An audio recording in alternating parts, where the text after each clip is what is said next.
Yo, what up, man? Preach Christ or Die. Make a video about, it's like a continuation about the one I made about Beyonce and just really entertain us, really. Well, that one was about her particularly, but I'm really speaking to all entertainers who, there's or believers, not just entertainers, believers who just mock God in anything they do, right? They have no shame in the way they talk about God. They have no shame in the way they use His name for anything. Like they're not, like it doesn't bother them. And I made a video about Beyonce doing that with the song that she made about Church Girl, which was nowhere near like the song she made about putting something inside of her. You know what I'm saying? And talking about putting the Bible inside of her, but and people say, well, it's just music. Why does it bother you? And exactly, that's what I'm saying. If you're not Christ, it's just music. Why should it bother you? And for a believer to feel that way also, that's the sad part about it, because we ought to be offended. Of course, we can't really do nothing about it, but we can voice our opinion, right? See, that's the issue. When people go against God, they can be as loud as they want.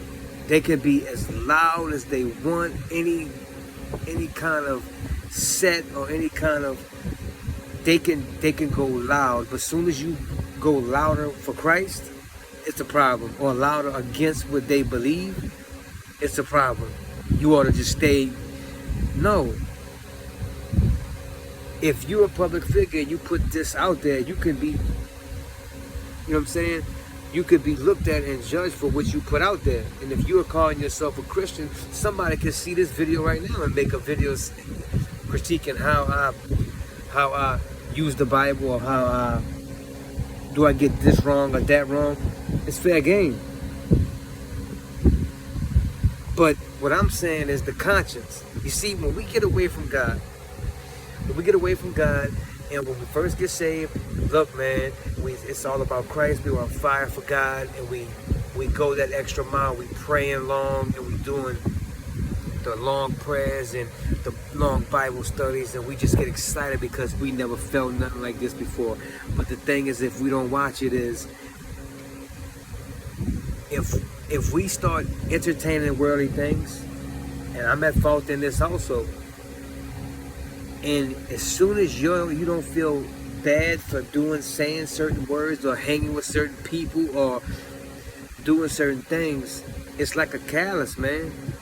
It's hard to get to that soft spot. It's hard to get to the part where you was once offended by something that would offend you about God. Like you were like, man, I can't believe they talking about God like that. But then the next thing you know, a few years later, because you're not in the Word or you're not around godly people who teach you about that, or you get closer to God, that you don't want to hear that don't even bother you no more. Like if you're a believer and you in the nightclub and you around unsaved people, it doesn't bother you, then it's a problem. That means you're getting comfortable in your sin. I'm not saying that that believers won't do that, because we will. We silly. We do dumb things. But it should come with a certain feeling of, like, we don't want to disappoint God because we love Him. We want to live for Him. And that's what I mean when Beyonce says these words that she said. And for her to bounce back years after that and double down and make more songs about Christ, not about Christ, but just mocking His name, using His name very like the world does. The world doesn't care about how they use God's name. And I'm not even talking about saying something like, oh my God, or something like that. I'm talking about literally putting God's name into some wicked stuff, or using the church's name all silly, like it's no big deal. Because the problem, like someone said, is just music. It's not just music.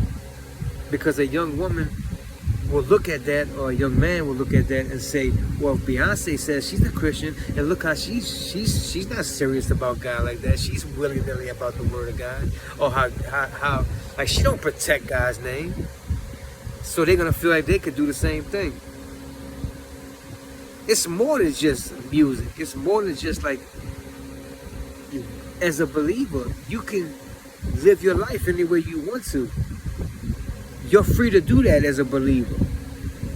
But is that profitable? Like the Apostle Paul says, you're free to do whatever you want. Look, if you're saved, you're free to do whatever you want. But is that profitable for you to just live any way you want, especially in front of the whole world? Because we are able to make other people stumble by the way we live our life. But if we say that, oh well, it don't matter, I'm weak in that area, and we just do it and act like that, we feel no remorse for it at all, then another young believer who's not mature in the faith will be like, well, yeah, I mean, I don't see the big deal about it. You know who used to do me like that? DMX. And I love DMX. I really love his music. I mean, his passion for Christ, I should say. Because some of his music I couldn't get down with, but his passion for Christ I really love. And I remember saying, well, wow, I had just got saved in 1998. X came out in 98. And I remember him saying how he loved God, but then he had this other side. And I'm like, wow, it's cool. We should be able to be honest and have another side. No. Look, man, if you're weak in certain areas, you don't need to tell the world you're weak in certain areas. You need to go to God or go to a friend that you have to help. But you need to be on your knees to God to help you with that. The world doesn't need to know every time you're weak. For one, they would be like, of course, that's how Christians are. They back and forth. They hypocrites. And when we fall, we just need to get up quick as possible, because people are looking at us. They're ready to mock God because of how a believer acts. And if you're a woman like Beyonce with that much status, and you have God's name in you use God's name like it's nothing. You put his name or the Bible from which he decided to give us his word. You use that to plug up where your period comes from. You're gonna do that, and it's no big deal, right? You have been hardened. Your heart, if you're a believer, you have been hardened. Your heart's been hardened towards God. And I tell young people, no matter what we see them do, if they're really believers, they will be disciplined by the Lord for the way they are acting, for the way they are using God's name.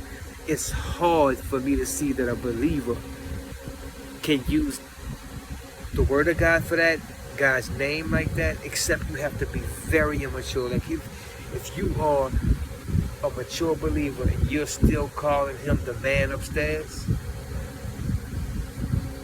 we have to look and say like he's more than that. He's not that. He's more than that. He's more than we can ever imagine. Like, we have to come with him with so much respect and awe, but there's no fear of God no more. No one fears him. That's why you hear people like, I remember Driscoll, like that pastor that used to be out, Mark Driscoll, he was like, oh, Jesus is my homeboy. And so Jesus is not your homeboy. It's your guy.